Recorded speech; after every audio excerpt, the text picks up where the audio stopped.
The lunchtime crowd buzzed inside Miller's Diner, the kind of small-town place where the scent of fresh coffee mixed with the warmth of old stories.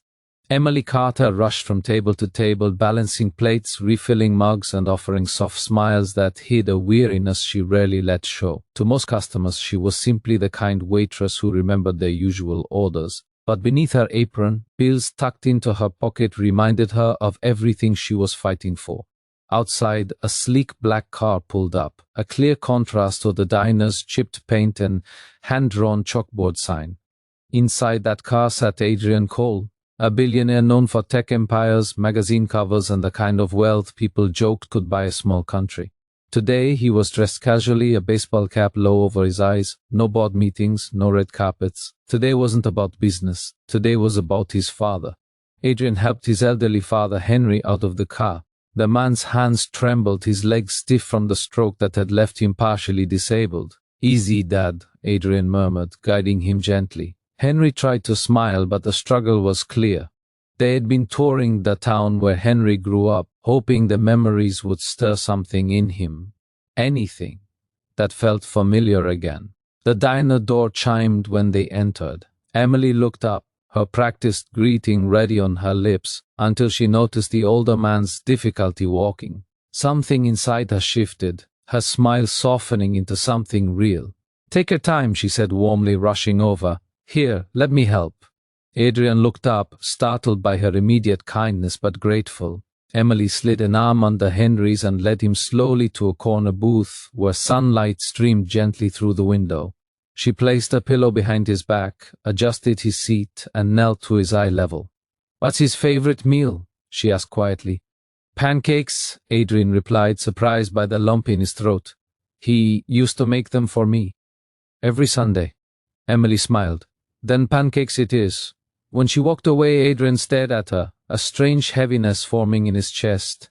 He had seen waitresses before, thousands of them across his business trips, but none had stopped everything to help a stranger in the most human way. Emily returned not just with food but with gentleness. She cut the pancakes into small pieces, placed the fork in Henry's hand, and guided him patiently. When his hand trembled too much to lift the bite, she fed him herself. Slow, careful, kind. Adrian watched, unable to speak, unable to blink. Something in him cracked open. The girl didn't know who they were, she didn't care, she was simply good. Henry smiled between bites. "Thank you, sweetheart," he whispered. Emily's eyes glistened. "You're welcome. My mom says everyone deserves dignity, especially on hard days." Adrian swallowed hard. Those words hit him deeper than she could ever know. When Henry got tired, Emily didn't walk away. She pulled up a chair. "Tell me about him," she said to Adrian. "Before the stroke."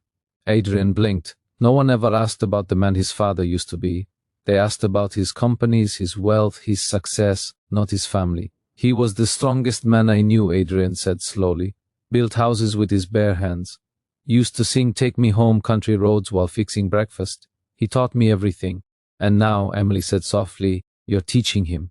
Love goes both ways." Her words landed like truth written in light, but beneath her calm voice, Adrian noticed something, pain maybe, a heaviness she hid well. He recognized it instinctively.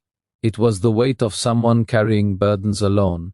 Hours passed without Adrian realizing. When Henry drifted to sleep in the booth, Emily carefully covered him with her own sweater. "It gets chilly near the window," she whispered.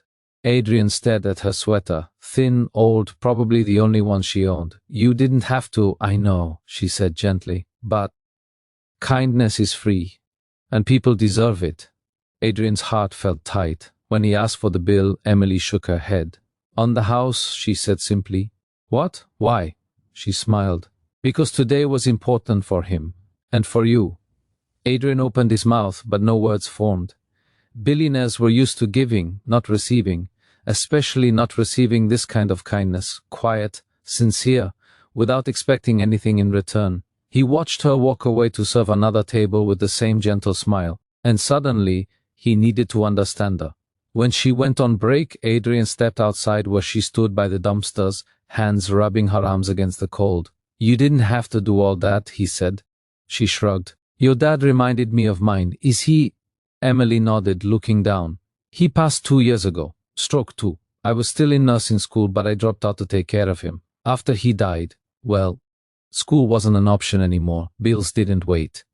Adrian felt his chest tighten again, this time painfully. And you're here alone? No help? She shook her head. But it's okay, I'm rebuilding, one step at a time. Adrian saw then what he hadn't noticed earlier. Her shoes were worn, her knuckles cracked from working long shifts, her eyes tired but still full of light, and something inside him shifted completely. The next day, when Emily arrived at work, the diner was unusually quiet. Her manager rushed over. "Emily, someone left this for you." It was an envelope. Inside was a letter written in neat handwriting. "You reminded me what kindness looks like when the world isn't watching. Thank you for giving my father dignity. And thank you for giving me perspective." Underneath was a check. Emily gasped, a hand covering her mouth. $250,000. A voice behind her said, "I hope that helps you finish nursing school." Emily turned. Adrian stood there, not in a cap, not in casual clothes. Today he looked like himself. Adrian Cole, the billionaire the world recognized. But his eyes held the same softness he'd shown when watching his father.